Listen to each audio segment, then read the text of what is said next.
Hey guys, welcome back to my channel. In today's video, I'm going to be sharing my quick and simple recipe for anise seed bread. Now this recipe is sweet and it has hints of licorice flavor, and it is perfect when you slap some butter in the middle of this hot, delicious bread.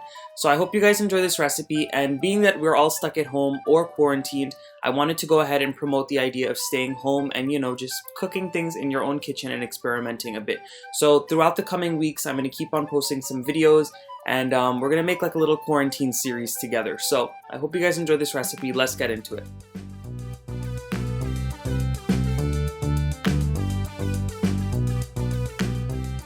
Alright guys, so to make the anise seed bread, what we're gonna need is some all-purpose flour, and if you wanted to, you could go ahead and use a mixture of all-purpose and whole wheat, or make this bread totally whole wheat. I'm also going in with some sugar. You can use granulated or brown sugar. I'm using an organic cane sugar, that's why it looks like in between a brown sugar and white sugar. I also have some unsalted butter and some Crisco or vegetable shortening, and these are to the point where they're almost melted. I also have some dried active yeast. I have some carnation milk or evaporated milk, and if you wanted to, you could just go ahead and use some whole milk for this. I don't have any whole milk on hand, so that's why I'm using this. I also have some whole anise seeds. And if you want to purchase these anise seeds, you can go ahead and purchase them from buyeasy.com, and they have them there on their website. They'll be shipped right to your door. I also have some roasted and ground anise seeds. If you watched the latest video that I posted, I showed you in the video how to go ahead and roast those anise seeds on the stove and grind them into a powder, as you see here. This is going to give it a nice nuttiness and a deeper anise seed flavor. And I also have a pinch of salt, just to go ahead and round out the flavors of the bread. And of course, I have that lukewarm water. Now, I wanted to mention that anise seed bread might sound a little weird to some people. However, that licoricey flavor that the anise seed has is very delicious, and it adds a nice little flavoring agent to your normal flatbread or regular bread recipe. So I hope you guys enjoy this recipe. Let's get into it. So the first thing that I'm gonna do is, into my yeast, I'm gonna go ahead and start to bloom it. So I'm gonna go in with a little bit of that warm water. And you want to make sure the water is about 100 to 110 degrees, so this way it's not too warm and it's not too cold, and it won't kill the yeast. And I'm also going to go in with just about a tablespoon out of all of the sugar that I'm using for my bread. And once you do that, you're just going to go ahead and stir that in really well, so this way the yeast is all coated with the water and you get that sugar all mixed through. Now the reason why you add sugar into this yeast mixture is because you want something for that yeast to feed off of and for it to bloom. So I'm gonna allow this to sit here for about 10 minutes, and after 10 minutes, you're gonna see that it gets all frothy at the top, and I'll show you guys what it looks like before we proceed. Now, while you're waiting for your yeast to start blooming and for it to froth up a little bit, you're gonna start with all of your dry ingredients and bring those together. So in my bowl, I have my all-purpose flour. I'm going in with that salt. I'm also going in with my anise seeds, and these are the whole anise seeds. Of course, if you did not feel like using whole anise seeds, you can go ahead and pound these yourself. You don't have to roast them like I did, but I just recommend that you definitely add in anise seeds because it is anise seed bread after all. And I'm also gonna go in with my powdered anise seeds. That's gonna give it another depth of flavor. And then we're also gonna just mix this up. Go in with some clean hands. And now we're gonna go in with that butter and the shortening. And as you guys can see, it is nice and softened. So this way it can be mixed in easily throughout the dough. So what I'm gonna do is just mix this in and get the flour coated with all of the butter and the shortening. And a lot of you guys usually ask me whenever I make bread or pastries if you can go ahead and omit the shortening or omit the butter and just use one or the other. Feel free to go ahead and do so. It really doesn't make too much of a difference. I just like the way that the bread comes out when I use both. It's very minor in the differences. So once you've gone ahead and mixed in the anise seeds and the butter as well as that salt, it's time to go in with all of our sugar. This is the rest of the sugar that we're using. And you just want to go ahead and mix that together. I didn't mention it yet, but if you wanted to, feel free to mix this in your stand mixer. But if you don't have one, then your hands work perfectly fine. So once you get that sugar mixed in, it's time to go in with your yeast mixture. As you guys can see, it's very, very foamy. So you want to make sure to scrape all of that out and get it in there. And once you go ahead and add that in, you want to start mixing. You don't want to add in a whole bunch of liquid at once, because if you do, what can happen is the bread dough can actually become too soft And even though we want a really soft dough, you want to also regulate any liquid that you ever put into a dough. So now on top of that, we're also going to go in with our evaporated milk. I'm adding that in a little bit at a time as well. Add in the rest now. And now, as you guys can see, I still have a good amount of dry flour on the bottom, and it's pretty crumbly. So I'm going to go ahead and get some more warm water, and I'm going to start mixing that in as well. So you just want to keep adding in a little bit of warm water at a time. And any liquids that you add into this, you have to make sure that they're warm, because if you add in a cold liquid or a liquid that is way too hot, it will actually kill the yeast, and then your bread will not rise at all. And what you're looking for here is a dough that's just a little softer than your normal roti dough. The reason being is because whenever you make any types of breads, I find that the softer you make the dough, the softer the bread actually comes out. But you don't want it to be very tacky, you just want it to be soft. So we're almost there. I'm going to keep on adding a little bit of water. And I might need a little bit more. And as you're mixing it in, you just want to keep scraping the sides. And once you've got in enough water, as you guys can see here, it's not too sticky, but it's ready to come together. I don't think it needs any more liquids. You're just going to start kneading the dough. And before you start kneading, you just want to clean off your hands as best as you can.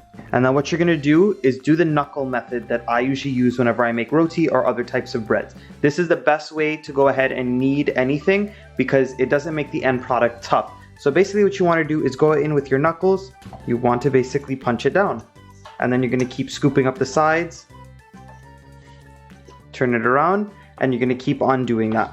So I'm going to keep on repeating this motion for about 10 minutes until it is very smooth on top and it bounces back at you. Now this is going to take a while. This is the more traditional method by using your hands, but by all means, if you wanted an easier time and a much quicker way, you can go ahead and put this in your stand mixer and knead it there. It'll be really quick and really fast. But I wanted to show you guys by hand today, because recently I've been using a lot of the breads and other things that I make in my mixer, so I wanted to show you guys more of the traditional way of making things. I also wanted to mention that another way that you can knead this bread is go ahead and put it out onto your surface.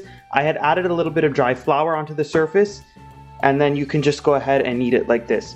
Now, you're not necessarily folding it on itself. What you're really doing it is, as you're holding it, you're going down and you keep on rocking it back and forth. And as you rock it back and forth, it's going to develop those glutens, and it's going to help you knead the dough and get it nice and soft as well. As you guys can see, we're about halfway there.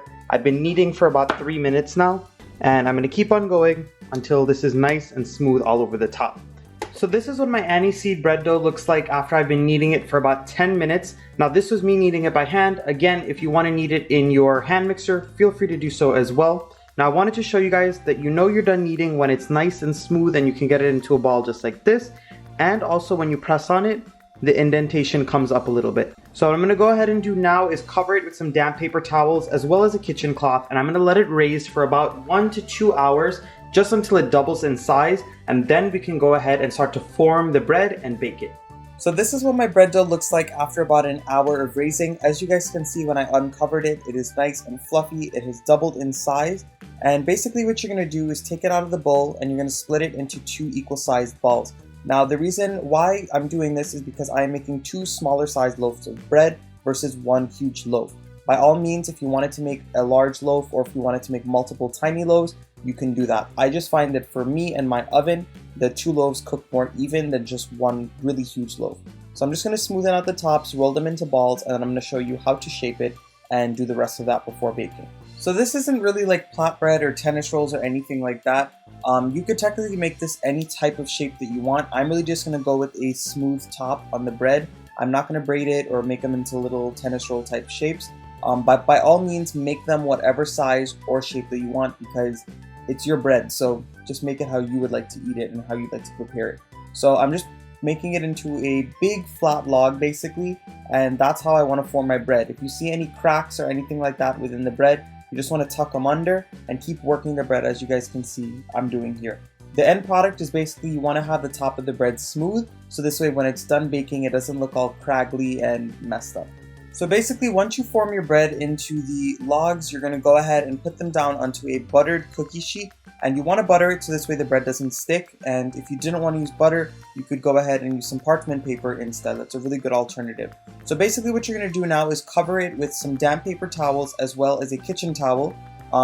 Because if you were to cover it with plastic wrap during this time, it would stick to the bread and it would ruin your loaves. So just do the kitchen towel as well as the paper towels, and that should make them fine and not have them dry out. You're gonna let them rest for another 30 minutes and then we could bake them. So my bread has been sitting under the wet paper towel as well as the kitchen towel for about 30 minutes at this point. And you don't really want to let it raise too much after the 30 minutes because I find if you let it raise more than 30 minutes, the bread tends to rise too much and then it falls and it makes the bread not so smooth on the top and it changes the texture a lot. So just about 30 minutes, you're gonna see that the bread basically rises up again.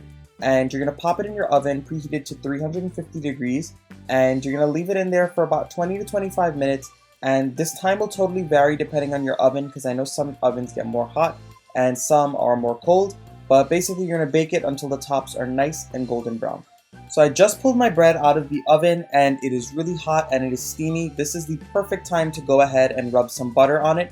I always recommend to just take that butter stick and start rubbing it all over the bread, versus you having to melt butter and then brush it on. I find that this is more efficient and just it comes out better.